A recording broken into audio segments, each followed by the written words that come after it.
ধর্মেই দেখবেন যে বিয়ে হলে আমাদের কিন্তু প্রথমেই ছেলে মেয়েদেরকে যেটা দেয়, মেয়েদের বিশেষ করে, যেহেতু আমি মেয়ে আমি পাইনি, সেটা হচ্ছে যে প্রথমেই মেয়ের সংসার গোছাতে কি লাগে, একটা সুন্দর খাট, একটা ড্রেসিং টেবিল, আলমিরা, সোফা, পুরো মেয়ের ফ্ল্যাটটা সাজিয়ে দেয়।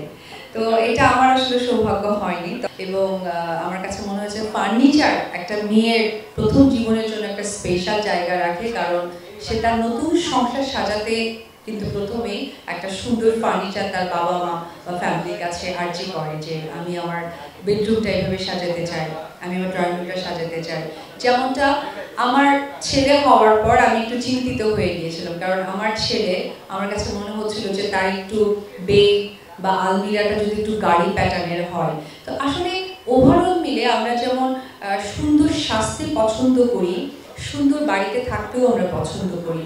সেই সুন্দর বাড়িটা কিন্তু সজ্জিত করেই একটা ফার্নিচার দিয়ে। যখন আপনি দেখবেন একটা ড্রয়িং রুমে সুন্দর একটা সোফা, আবার সব মশার বিরুদ্ধে সুরক্ষা দিতে এলো বসুন্ধরা এক্সট্রিম অ্যারোসল, মশার বিরুদ্ধে এক্সট্রিম সুরক্ষা।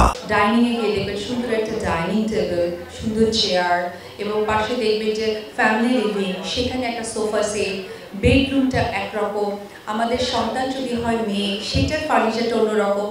ফার্নিচার কিন্তু একটা অলংকারের মতো, একটা চার দেওয়ালের মাঝে যে অলংকার সজ্জিত হয় সেটা কিন্তু ফার্নিচার। যেমন আমি আজকে শাড়ি পরেছি, জুয়েলারি পরেছি, একটা মানুষ হিসেবে নিজেকে সাজিয়েছি, ঠিক ওই রকমভাবে যে একটা পিচ লাইফ, একটা ঘুমানোর জন্য ফার্নিচার কিন্তু একটা বড় ভূমিকা রাখে।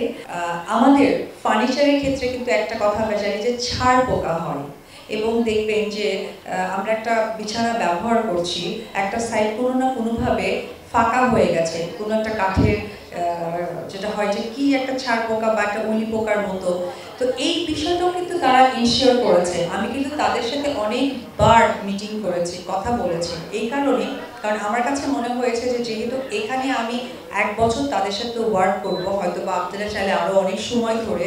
সো খুবই ভালো লাগছে, সবাই দোয়া রাখবেন আমার জন্য। আমি যে আশা প্রত্যাশা নিয়ে তাদের সাথে যুক্ত হতে পারছি, আমি সেই আশা প্রত্যাশার জন্য অবশ্যই সুন্দরভাবে তাদের কাছে পৌঁছে দিতে পারি।